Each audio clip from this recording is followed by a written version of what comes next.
composição anual que não vem sendo feita.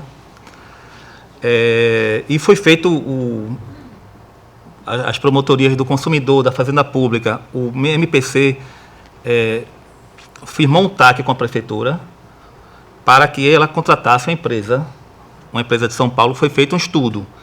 Esse estudo, está aqui em mãos, ela tem uma série de defeitos, como também asseverou o doutor. Esse valor de 4,41 é uma média, não é o valor da Veleiro. Existem 4 contratos de concessão, 4 equações do equilíbrio econômico-financeiro. Essa empresa tem que dizer qual é o equilíbrio financeiro de cada contrato. Agora, ela traz subsídios também para a gente decidir aqui, para o tribunal decidir. Como ele mesmo falou, as empresas não pagaram 70 milhões de ISS. Não pagaram 24 milhões de outorga, que é o preço que a empresa paga para poder participar da licitação lá em 2015. E esse valor de 4,41, ele foi calculado já com essas dívidas liquidadas. Então, 4,41 vai remunerar o sistema, mas já, desde que a prefeitura pague as gratuidades, que dá 7 milhões, e que seja recolhido o ISS. Eu não sei por que a prefeitura não cobrou esse ISS. Isso é uma outra falha grave que a gente pode até apurar. Não sei por que está lá, o serviço é tributado, a prefeitura não exerce sua fiscalização, não foi feita outorga. Agora o que o Ministério Público entende é que há motivo para a investigação, mas que a liminar, do jeito que foi dada, a gente tem poucos elementos para saber, até para dimensionar o total prejuízo da Veleiro. Porque não se sabe, existe uma média, pressupondo o pagamento desses passivos, o encontro de contas, que não houve. E existem várias formas também de se buscar o reequilíbrio econômico-financeiro. O prefeito pode aumentar a tarifa pública, em parte, e subsidiar a outra parte. Pode isentar de ISS. Pode, sei lá, uma compensação aí com esses créditos tributários aí das empresas, 70 milhões. Não sei, talvez dependa de lei, né, para haver compensação de tributo não sei. Pode haver também a compensação das outorgas. Então, o Ministério Público entende que há razão para se investigar, que se deve assinar prazo para o município concluir esse estudo e que deve ser aplicado a fórmula que for constatada lá. Agora, o que não pode é o tribunal, com a devida vênia ao conselheiro Rodrigo, nisso o Ministério Público discorda, não pode o tribunal mandar a prefeitura fazer gasto orçamentário.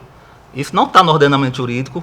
A gente sabe que a Fazenda Pública é protegida por várias leis que protegem isso na tutela jurisdicional, né? Impedindo liminares em vários sentidos. Não é o caso aqui, mas aqui eu invoco o artigo 100 da Constituição, os precatórios. O tribunal está mexendo no orçamento municipal. Será que existe essa dotação?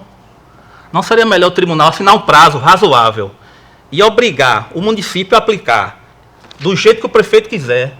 Ele quer aumentar um pouco a tarifa, aumenta. Desde que se garanta a modicidade. Ele pode subsidiar também. Pode criar fontes extras. Pode dar isenção de ISS. Pode perdoar essa dívida de 70 milhões. Aí, a depender realmente, eu tenho que ver se precisaria de lei específica para poder haver essa compensação. Então, o Ministério Público entende que deve ser dado continuidade, mas que a liminar seja reduzida para que seja fixado um prazo razoável para se concluir esse estudo e que o prefeito seja obrigado, porque ele é obrigado a manter o equilíbrio econômico-financeiro. Então, esse é o entendimento do Ministério Público. Em discussão, não deu... você foi a preliminar, com a volta do conselheiro Rodrigo. Senhor presidente, no meu voto, eu abro um capítulo da competência do tribunal. Eu vou pedir vênia para dispensar a leitura desse capítulo, tendo em vista que é evidente que é a competência do nosso tribunal. Também abro um segundo capítulo relacionado à admissibilidade do processo porque não se trata de uma representação, se trata de um pedido de providências voltado a tutelar uma pretensão de uma empresa em face do poder público, portanto não é uma representação, é um pedido de providências, mas que ao cabo nós identificamos um descumprimento contratual, uma falha generalizada nesse contrato de concessão, inclusive com alguns descumprimentos legais, de modo que eu estou, ao final da providência referente ao pedido de providências, determinando a conversão do feito em representação, para que, como poderia determinar em auditoria, para que a gente possa acompanhar de perto e tomar as providências que o caso requer. Mas eu peço vênia para dispensar a leitura, já que está dentro daquela ideia tão batida dentro deste plenário. E passo direto à leitura do pedido de cautelar formulado pela empresa em face do poder público. Senhores, a questão trazida para análise nos autos diz respeito à concessão de serviço público, serviço de transporte coletivo municipal, modalidade de concessão pública, cujo regime licitatório contratual encontra-se previsto na Lei Federal de número 8.987/95 e o regime de execução contratual previsto na Lei Federal 12.587/2012, que institui diretrizes para a Política Nacional de Mobilidade Urbana. Localmente, o transporte coletivo do município de Maceió encontra-se regulamentado pela Lei Municipal 6.033/2011 e pelo Decreto Municipal 7.269/2011.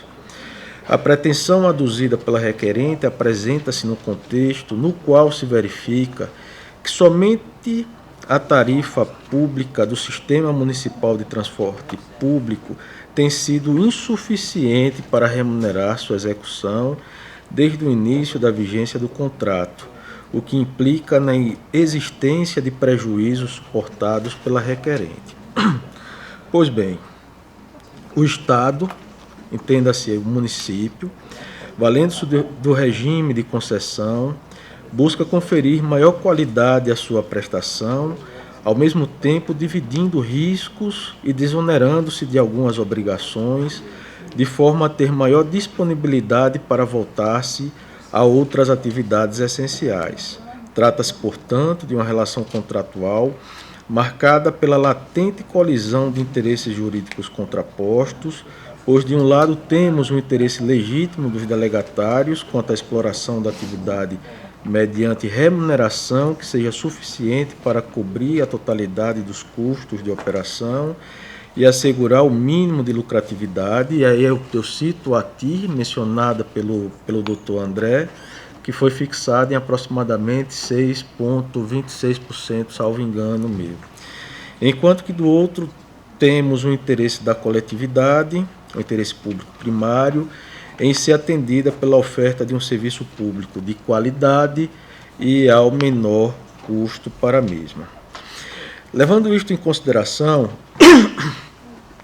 o ordenamento jurídico nacional assegura o direito à permanente manutenção da equação econômico-financeira que venha a ser consolidada no momento da celebração do contrato, conforme bem sintetizado em passagem extraída das lições abaixo transcritas do professor Marçal Justem Filho, abrem-se aspas.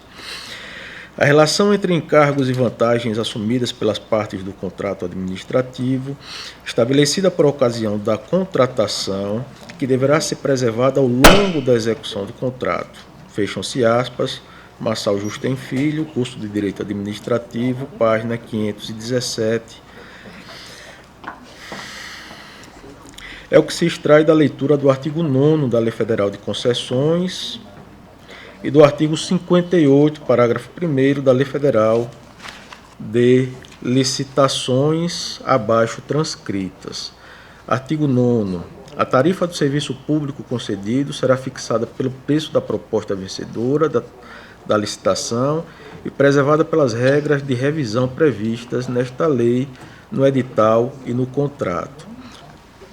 O regime jurídico dos contratos administrativos instituídos por esta lei confere à administração, em relação a eles, a prerrogativa de modificá-los unilateralmente para melhor adequação às finalidades de interesse público, respeitados os direitos do contratado. Parágrafo 1º. As cláusulas econômico-financeiras e monetárias dos contratos administrativos não poderão ser alteradas sem prévia concordância do contratado. Fecham-se aspas. Dentro deste contexto, a requerente apresentou às folhas 77/78 pedido cautelar para que esta Corte de Contas submeta ao município de Maceió a subsidiar a diferença entre o faturamento obtido no lote 300 e o faturamento mensal que garanta o equilíbrio econômico do contrato no montante de R$ 1.500.000 por mês, considerando a existência de desequilíbrio econômico e financeiro na execução do contrato em virtude, principalmente, da drástica redução da demanda de passageiros, assim como no descaso do poder público em promover a correta revisão da tarifa de remuneração. Como já mencionado anteriormente, os contratos de concessão de serviço público de transporte urbano são submetidos à Lei Federal 12.587/2012, que, em seu artigo 9º, define um regime jurídico tarifário específico que permite uma melhor gerência pelo poder público dos aspectos relacionados à efetivação dos princípios e das diretrizes amparados pela Política Nacional de Mobilidade Urbana, como também a acessibilidade universal, garantia de sustentabilidade econômica do sistema e modicidade da tarifa pública. Para este fim, esta lei diferencia o conceito de tarifa pública, que consiste no valor fixado pelo poder público e cobrado do usuário pelo uso do transporte público coletivo, do conceito de tarifa de remuneração, que seria o valor suficiente para suportar reais custos do serviço prestado ao usuário, somado à remuneração do prestador. Assim, considerando o regime jurídico tarifário, e aqui eu queria fazer só uma parte, senhor presidente, que é importante até para o raciocínio de Vossas Excelências, a própria lei que define as diretrizes da política de mobilidade urbana, ela define dois conceitos fundamentais para que a gente possa enfrentar e dirimir essa lide. O conceito de tarifa pública, que é aquela tarifa fixada pelo poder público, o valor fixado que hoje está na faixa de 3,65, e a tarifa de remuneração, que é um valor conseguido pela administração pública, que seria o mínimo suficiente, né, a tarifa de remuneração, para remunerar adequadamente o serviço público, né? De modo que o prefeito, o gestor, ele pode, dentro de sua política tarifária, adotar pela adoção de uma tarifa pública deficitária, quando em comparação à tarifa de remuneração, né, isso é uma política pública do poder público, ou uma tarifa pública superavitária, né? Porque existem outros princípios em contraponto, como a universalidade do transporte coletivo, a modicidade da tarifa a ser ofertada para a população. Então a lei usa esses dois parâmetros, né? A tarifa de remuneração, que é o valor que asseguraria uma remuneração justa ao sistema de transporte, e a tarifa pública, que é aquela fixada pelo prefeito, no caso, prefeito da capital. Assim, considerando o regime jurídico tarifário aplicável à concessão em tela, que decorre da incidência direta do artigo 9º da Lei Federal 12.587/2012, a correta identificação do valor da tarifa de remuneração é elemento fundamental para que o poder público possa fixar o valor da tarifa pública, porquanto tal decisão importa não somente na definição do modelo tarifário a ser seguido na localidade, mas também na verificação da necessidade de se subsidiar orçamentariamente o serviço de transporte público municipal. Isto porque, consoante preconizam os parágrafos 3º e 5º do diploma normativo acima mencionado, havendo diferença menor entre o valor monetário da tarifa de remuneração e a tarifa pública cobrada do usuário, situação denominada de déficit, o subsídio tarifário pela norma. Esta deverá ser contrabalanceada por meio de receitas extratarifárias e alternativas, tais como os subsídios orçamentários, subsídios cruzados intrasetoriais, intersetoriais provenientes de outras categorias de beneficiários dos serviços de transporte, dentre outras fontes instituídas pelo poder público delegante, com a finalidade de cobrir os custos reais do serviço prestado pelas concessionárias ao usuário. Evidentemente, seguindo esta linha de raciocínio, caso o município de Maceió opte por fixar o valor da tarifa pública de forma deficitária, como é o caso, deverá cobrir os custos reais desta por meio de subsídio, seja orçamentário ou não orçamentário, de modo que a prestação de serviço público não sofra prejuízo. Quando se opta pela implementação do subsídio tarifário, deve-se sopesar a relação entre o subsídio e o serviço que será prestado. Em hipótese alguma, a subvenção deve ser uma forma de sustentar o sistema operário de forma indiscriminada. A forma mais recomendada de implementação do subsídio é atrelá-lo a parâmetros de eficiência na prestação do serviço. Dessa forma, previne-se eventual acomodação do concessionário no sentido de não buscar melhorias na operação com o objetivo de redução de custos. Isto porque a inexistência de competição frequentemente leva as empresas concessionárias a prestar o serviço de forma ineficiente. Em trabalho publicado pela economista portuguesa Ana Bela Maria Belo, da Silveira Batista de Figueiredo Marcos, é possível verificar que a preocupação com esse tema possui âmbito internacional e não é nova. E aí eu cito estudos, transcrevo estudos do Banco Mundial de 1986, apontando que, abrem-se aspas, eu vou só ler a parte que está destacada pelo meu voto. A desmotivação resultante da cobertura dos déficits através de subsídios está, aliás, traduzida de um modo muito nítido na literatura que se tem centrado nesta temática. É assim que um relatório do Banco Mundial de 1986 refere que a principal razão para o fracasso dos subsídios reside no desincentivo para reduzir custos, o que geralmente conduz à ineficiência, déficits agravados e à necessidade viciosa de mais subsídios. Fecham-se aspas. Percebe-se que, junto à implantação de subsídios, é imperativo tomar medidas que sujeitem o operador a continuar otimizando e melhorando a operação, não deixando que a subvenção seja uma forma de conforto, juntamente porque as concessões de serviço público só se justificam porque a iniciativa privada apresenta potencialmente maior eficiência do que a própria administração pública. E aqui no caso está havendo um certo paradoxo, porque o município ele busca a iniciativa privada para trazer eficiência, fugindo da ineficiência do próprio poder público, propriamente reconhecida pelo próprio poder público de um modo geral, não é?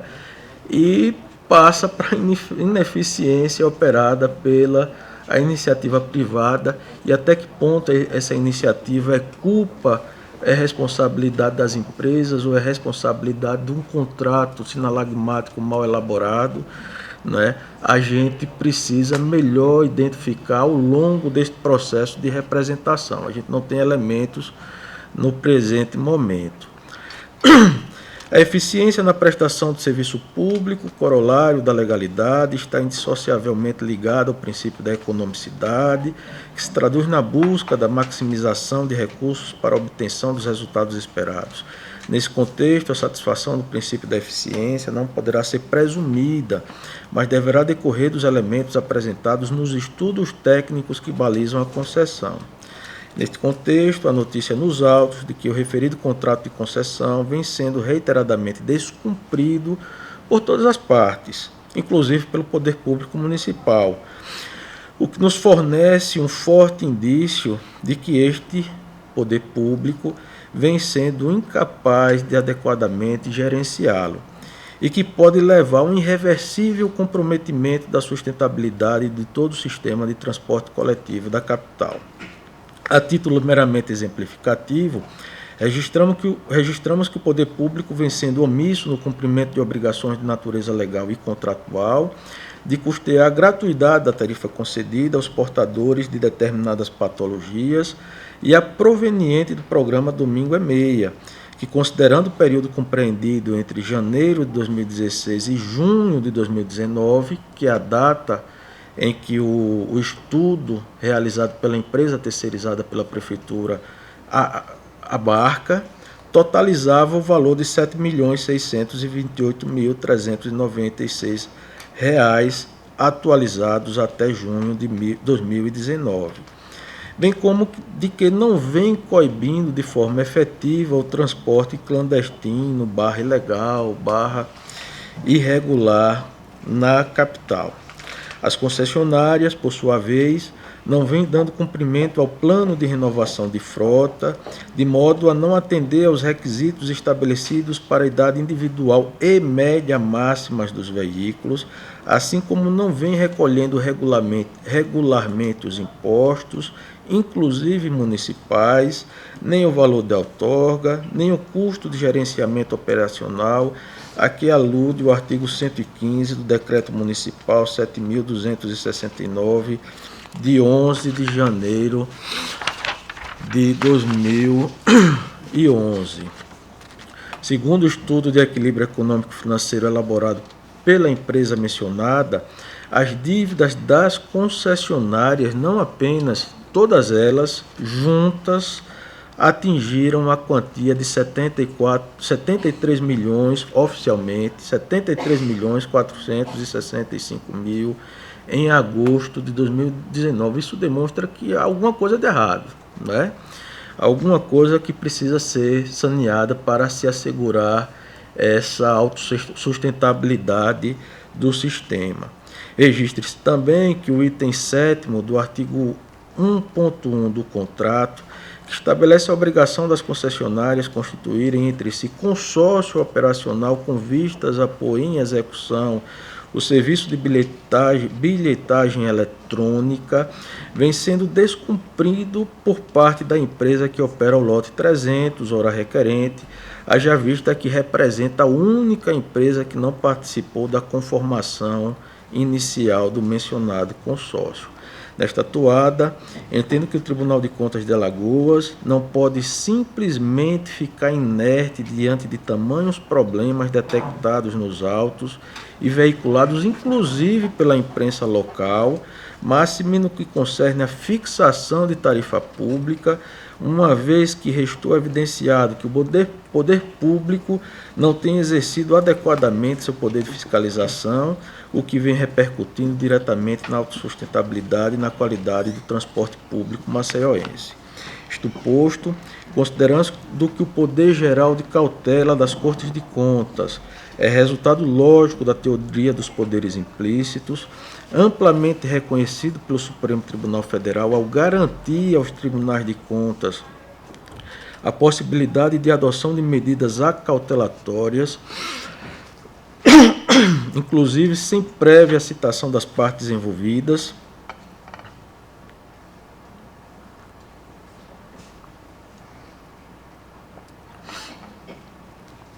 com vistas a evitar ou suspender ilegalidades ou lesão ao erário e resguardar o interesse público.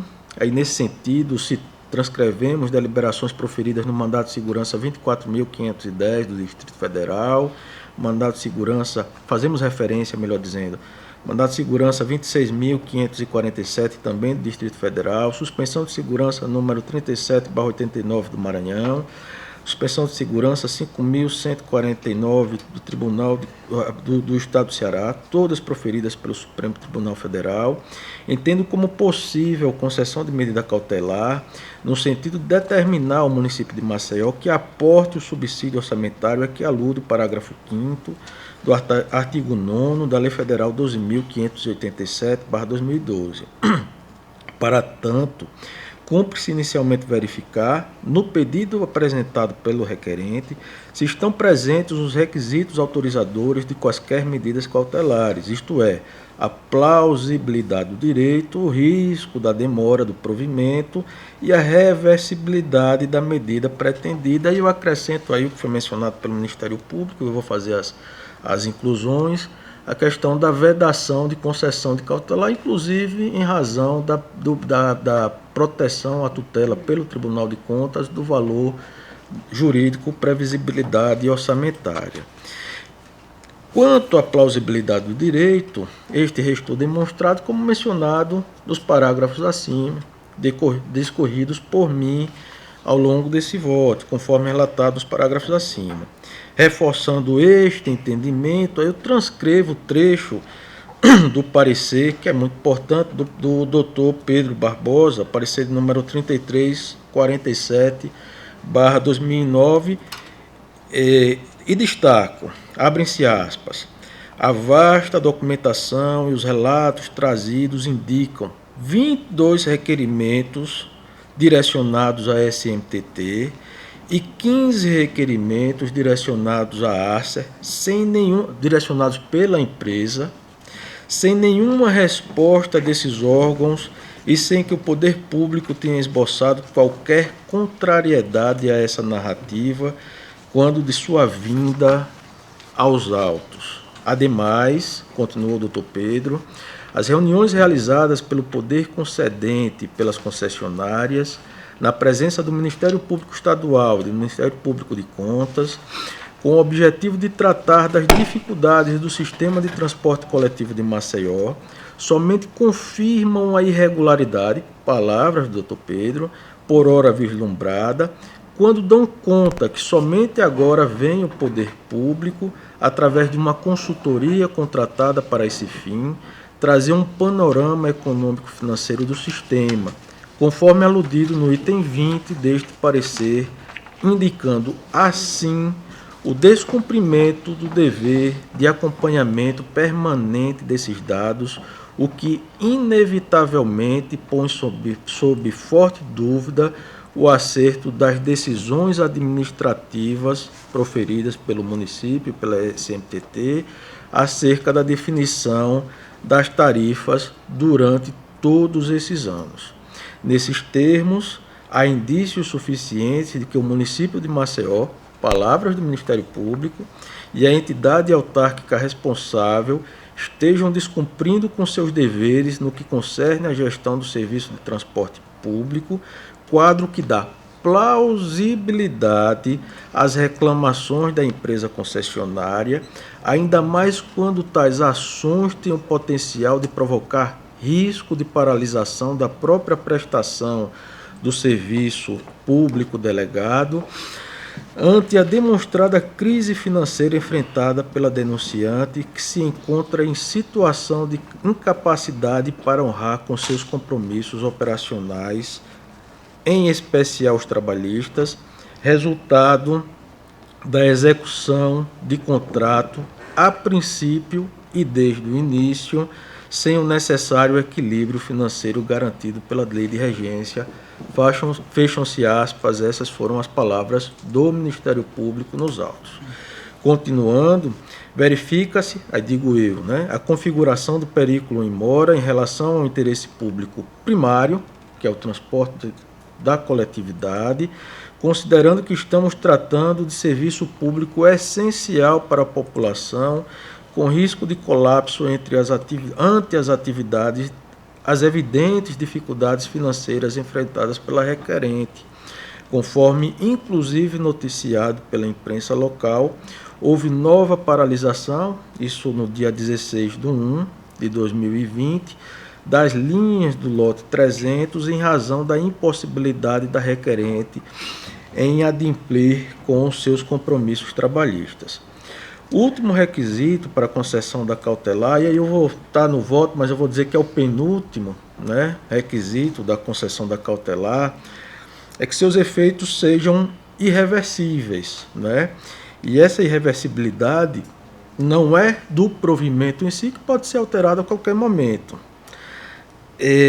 mas dos efeitos econômicos que a decisão possa produzir. Não sendo reversíveis os efeitos do provimento, o julgador não deve deferir, em princípio, a tutela antecipada.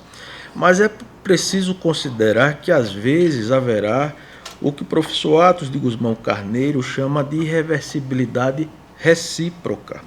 Segundo o autor, em sua obra Da Tutela Antecipada, 6ª edição, Rio de Janeiro, editora Forense, páginas 87, abrem-se aspas. Com certa frequência, o pressuposto da irreversibilidade ficará superado ante a constatação da recíproca irreversibilidade, concedida a antecipação de tutela, melhor dizendo, e efetivada, cria-se situação irreversível em favor do autor, ponto e vírgula, denegada, a situação será irreversível em prol do demandado, fecham-se aspas. A solução para o caso será o julgador valer-se do princípio da proporcionalidade, determinando a proteção do interesse mais relevante e afastando o risco do mais grave. O Parquet de Contas advertiu, em seu parecer de número 3347/2019, abrem-se aspas, é de se ver que a medida pleiteada se submete ainda ao preceito da irreversibilidade, que também não resta atendido na espécie, pois o subsídio é pleiteado para viabilizar o pagamento de verbas trabalhistas a cargo da requerente, o que denota que a verba seria de toda exaurida quando do pretenso recebimento. Esse fato denota que a medida teria cunho muito mais satisfativo do que cautelar, assim como a provável dificuldade de sua eventual reversão. Fecham-se aspas, palavras do Dr. Pedro, palavras do Ministério Público, para justificar a não concessão da medida cautelar, apesar de reconhecer amplamente, ao longo do seu parecer, que o município de Maceió vem indevidamente não efetuando o repasse do subsídio orçamentário para aquele ente, a empresa concedida, né? Assim, concessionária, melhor dizendo. Assim, o que se verifica é que, se concedida a antecipação de tutela e efetivada, cria-se uma possível situação de reversibilidade em favor do erário, ou melhor dizendo, contra o erário municipal, isto é, que é um interesse público secundário. No entanto, se denegada, a situação será irreversível em prol da adequada prestação do serviço público de transporte urbano. Este, ao meu ver, interesse público primário mais relevante na atuação do Tribunal de Contas neste momento, é a razão pela qual, ponderando os dois interesses colocados em conflito, né, em colisão, entendo por mais prudente assegurar a continuidade da prestação do serviço de transporte urbano das linhas do lote 300. Tudo isto visto, como bem apontado pelo Ministério Público de Contas no item 51 de seu parecer de número 3347/2019, há certa obscuridade quanto aos efetivos custos e receitas do transporte público de Maceió. Considerando que as informações técnicas apresentadas foram unilateralmente produzidas pela requerente, não seria possível quantificar em sede de cognição sumária o real déficit financeiro ao qual está submetida a requerente. Por esta razão, utilizar-se-á como critério para quantificar o valor do subsídio devido os números apresentados pela própria SMTT, através da empresa terceirizada pela própria SMTT, que em seu relatório concluiu pelo seguinte, abrem-se aspas, considerando ditas premissas, a variação requerida para a tarifa usuário resultante da revisão tarifária é de 20,88% a ser aplicada a partir de janeiro de 2020,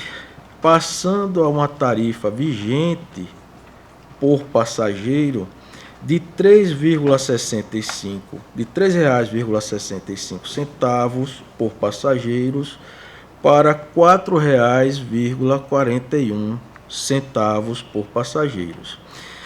É importante destacar que em janeiro de 2020 deve ser aplicado ainda o reajuste tarifário segundo a fórmula paramétrica.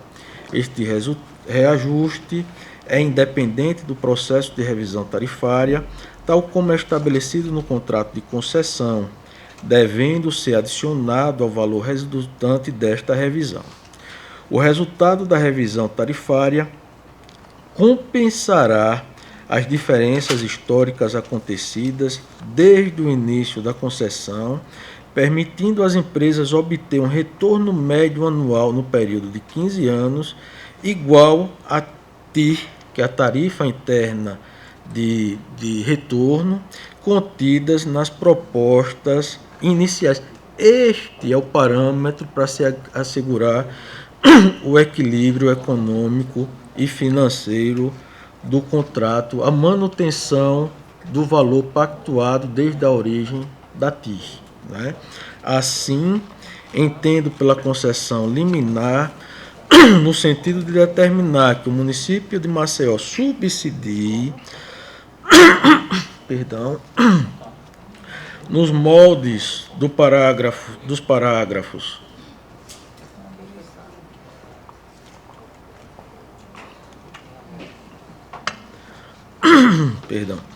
terceiro e quinto do artigo 9º da Lei Federal 12.587/2012, a diferença entre a atual tarifa pública, que é de 3,65 centavos, e uma tarifa que garanta o equilíbrio econômico do contrato, que é aquela tarifa de remuneração que a lei menciona em seu parágrafo 3º e parágrafo 9º, que eu mencionei aqui, que é a referência para a adoção da política tarifária municipal. Garantindo o equilíbrio econômico do contrato, o que corresponde ao total de 0,76% é a diferença por passageiro.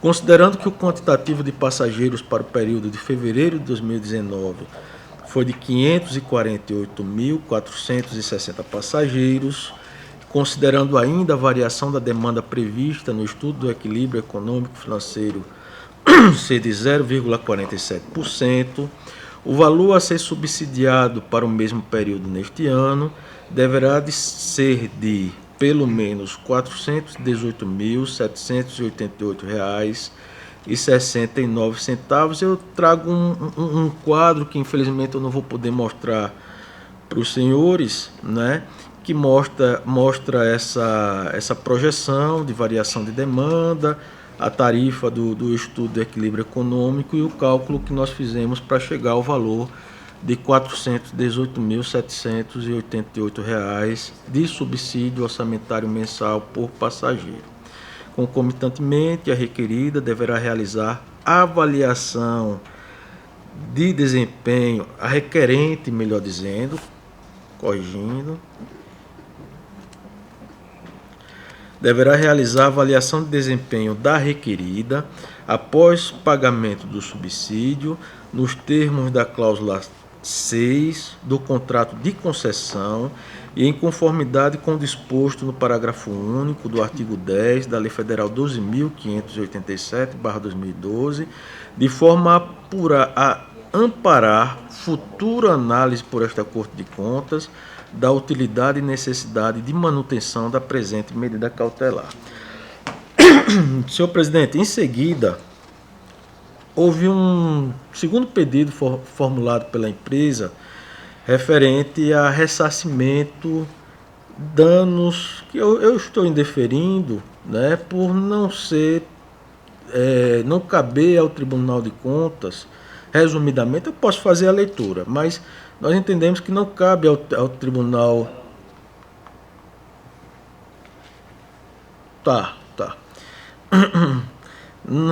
Não cabe ao Tribunal de Contas fazer a tutela de interesses individuais. Nós estamos tutelando o interesse da coletividade, o interesse, a manutenção do sistema, quando determinamos a concessão do subsídio orçamentário. No que se refere ao pedido de ressarcimento, nós estamos, de forma resumida, encaminhando a requerente às vias judiciais, que, por entendermos que é o caminho adequado para se tutelar esse interesse individual da empresa. Se Vossa Excelência quiser, eu posso fazer a leitura mas está dentro já dos precedentes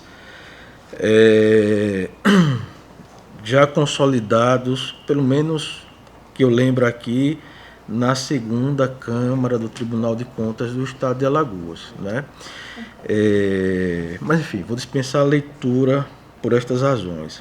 E assim sendo, ante o exposto, estando presentes os requisitos formais para o regular prosseguimento do feito, voto no sentido de que o Pleno do Tribunal de Contas do Estado de Alagoas, no uso de suas atribuições constitucionais, legais e regimentais, com fundamento nas razões expostas acima, decida por referendar a decisão simples de número 02/2020, conhecer o presente pedido de providências como representação, aquela conversão que eu falei inicialmente, com fundamento no artigo 193 e seguintes do Regimento Interno, com a finalidade de apurar os fatos relatados, determinar a realização de auditoria nas linhas de ônibus do lote 300, a fim de verificar em loco a interferência do transporte clandestino, irregular, ilegal, nos termos do artigo 180 do Regimento Interno do Tribunal de Contas,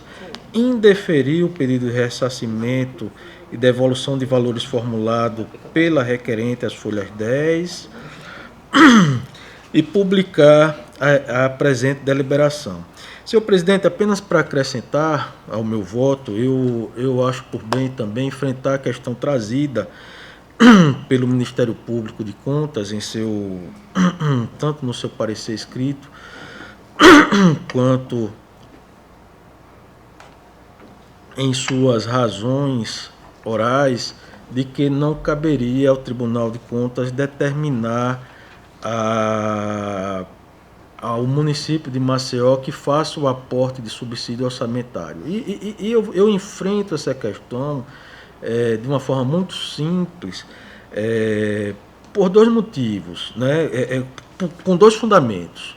O primeiro fundamento, que foi lançado no parecer do Dr. Pedro, seria da vedação de concessão de liminar, né? Existe no mandato de segurança, especificamente, um artigo que veda a concessão de liminar voltada a efetuar qualquer tipo de pagamento. E a doutrina, de um modo geral, qualquer doutrina, menciona que esse artigo ele tem que ser interpretado de uma forma restritiva, sob pena de vulnerar o princípio da acessibilidade à tutela jurisdicional. A tutela, realmente, né? Existe um bem jurídico que está sendo tutelado e aquela situação de excepcionalidade só se justificaria com base em um fundamento, que seria a tutela jurídica da previsibilidade orçamentária. O que não cabe no presente caso. Por quê? Porque no presente caso, a adoção de uma política tarifária deficitária traz como decorrência da adoção dessa política a necessidade do município fazer o aporte orçamentário. E aí eu cito como uma situação muito semelhante a decisão liminar concedida em mandato de segurança, que determina a nomeação de um candidato aprovado em concurso público. O juiz ele não tem que estar preocupado se há previsão orçamentária para efetuar o pagamento da remuneração daquele servidor, porque é uma decorrência lógica. Então, no momento em que o prefeito de Maceió, de uma forma legítima, opta por manter uma política tarifária deficitária, isso traz como uma decorrência, uma consequência lógica, inevitável, o dever dele fazer o aporte orçamentário daquele subsídio em favor das concessionárias.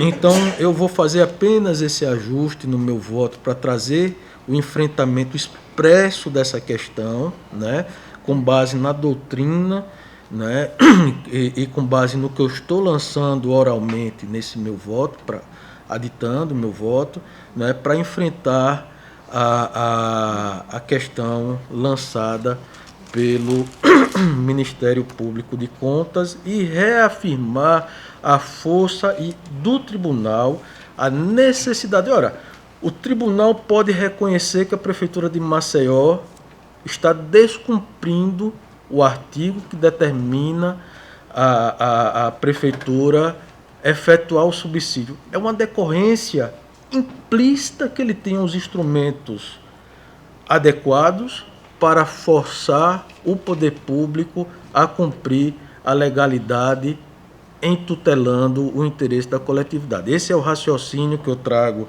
para justificar a concessão da cautelar e superar a colocação com a devida vênia, o devido respeito lançado pelo Ministério Público de Contas, senhor presidente. Ok. Está em discussão o voto e a cautelar que o conselheiro Rodrigo forneceu. Conselheiro Anselmo. Senhor presidente, eu já falo muito aqui, que até algumas discussões extra plenário, da questão da perseguição sempre do interesse público. Eu, até quando o Estado faz por bem resguardar o seu interesse, que é tido entre nós como interesse secundário, ele só é legítimo quando resguardado o interesse público primário. Veja só, eu tenho aqui umas dúvidas, senhor relator. Esse contrato, ele já consta no tribunal, o senhor sabe me dizer, para estar em alguma diretoria, porque foi assinado em 2016. Também foi falado de uma outra contratação pelo município para fazer um estudo. Não sei se já chegou ao tribunal. E, por derradeiro, um consórcio de bilhetagem, que não sei se está incluso ou se é algo apartado. Esse seria uma terceira análise. São dúvidas aqui que eu não sabia nem como pesquisar agora se eles existem no tribunal, se deram entrada. Bom, eu confesso que com relação ao contrato de concessão, eu presumo que tenha sido enviado ao tribunal. Eu não confirmei se foi enviado, até mesmo porque eu não sou o relator natural deste contrato. Certo. O relator natural deste contrato é a conselheira Ana Raquel, que se averbou suspeita. É o conselheiro Cícero Amélio. É a conselheira Ana Raquel se averbou suspeita. Na época ela estava substituindo, o processo veio para este relator, né? Existe um segundo contrato que foi digamos assim, uma terceirização. Seria um estudo que a própria administração tem o dever de fazer permanentemente, de acompanhar os custos e ter uma ideia dos reais custos da operação. E o doutor Gustavo trouxe um elemento novo, eu desconhecia que essa terceirização foi proveniente de um termo de ajustamento de gestão, ou de ajustamento de conduta com o município de Maceió. Mas isso é uma grande demonstração que não se confia no trabalho de fiscalização quanto a esses custos, né? Não se confia no trabalho elaborado pela Prefeitura de Maceió. No mínimo, a gente tem como dizer que a Prefeitura adotou às cegas, né, uma política tarifária deficitária, que é legítimo adotar uma política tarifária. Agora, mediante a consciência de que dos números reais do sistema para impedir que ele entre em colapso, né, fazendo devido aporte do subsídio orçamentário. Com relação ao consórcio, é um consórcio formado entre as empresas, não é um consórcio formado com o poder público. Ele tem por finalidade propiciar aí o doutor André pode falar melhor, mas propiciar a execução, a efetivação da bilhetagem eletrônica em favor das empresas concessionárias, mas não há a participação direta na conformação do consórcio do poder público. Como seria o consórcio decorrente da lei dos consórcios públicos ou seria Consórcio entre as consórcio extremamente particular? Operacional deles. Ok. Um consórcio é só para que haja uma união de trabalho, né, de esforço. Tá. Uma outra coisa, eu costumo ouvir muito aqui, iniciando que a gente tutela, ou deve tutelar sempre o interesse primário, que a gente não deve tutelar o interesse de particular. Eu gostaria de saber do solicitante, do requerente, doutor André, quantas empresas ao todo eles trabalham no serviço de passageiros, por assim dizer, do município de Maceió? Um quantitativo, empresas diferentes. Posso falar, Excelência? Posso falar? Pois não.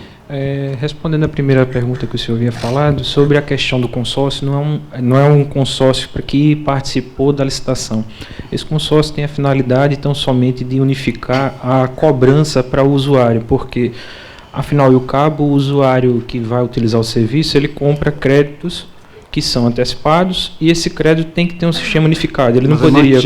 O sistema por vocês. Exatamente, okay. O sistema é mantido pelas empresas. E sobre a segunda pergunta, Excelência, são 4 empresas atualmente que estão operando o serviço de Maceió. Ok. Excelência, eu, nesse caso aqui, eu tenho uma visão muito restrita quanto a, mesmo que reflexamente esteja aí o interesse primário, que diretamente não é tutelar interesse particular. Vou dar um exemplo. A administração pública tem vários fornecedores. Quantos contratos ou denúncias, prestações não recebemos aqui que não está acontecendo a devida contraprestação do serviço do produto fornecido? Vários. Mas nem assim nós tutelamos o interesse desse fornecedor. Aí, às vezes, quando chega uma denúncia, olha, não pagou e está descumprindo o que a lei diz quanto ao pagamento cronológico. O tribunal atua na busca do cumprimento, se está obedecendo ou não esta cronologia da lei, mas não para garantir que o ente público ele pague o fornecedor, que o fornecedor ele tem todos os meios jurídicos para forçar esse pagamento, se legítimo, que o tribunal não caberia atuar nesta seara. Vejo que existem, do relatado, gravíssimas situações de gestão, ou da falta, ou da má gestão, que aí caberia o tribunal agir, porque aqui está titular o interesse público primário, é o gestor que está subordinado, jurisdicionado a esta corte, então, sobre ele, sim, agir. Se são atos de gestões ou de má gestão, nós temos remédio, concordo com o senhor Rodrigo, mas, em regra, até pela legislação posta, que se deveria assinalar, não é isso, um prazo para adequação. Descumprido, não dá dúvida aos tribunais, faz as devidas atuações em cima do gestor. Conselheiro, só para que a gente possa refletir melhor em cima dessa discussão, eu tenho um raciocínio muito parecido com Vossa Excelência. Entendo que o tribunal ele não pode ser utilizado para tutelar interesses individuais. Aqui a gente está tutelando um interesse coletivo, né?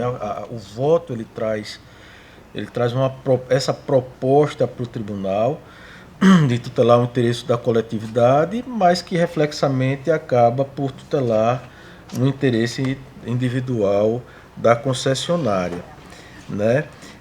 O grande problema é que a gente está aqui diante de um pedido de socorro, um pedido cautelar, né? Uma empresa que diz, olha, eu não chego até daqui a 15 dias, daqui a 20 dias eu não consigo chegar. A empresa ela vai...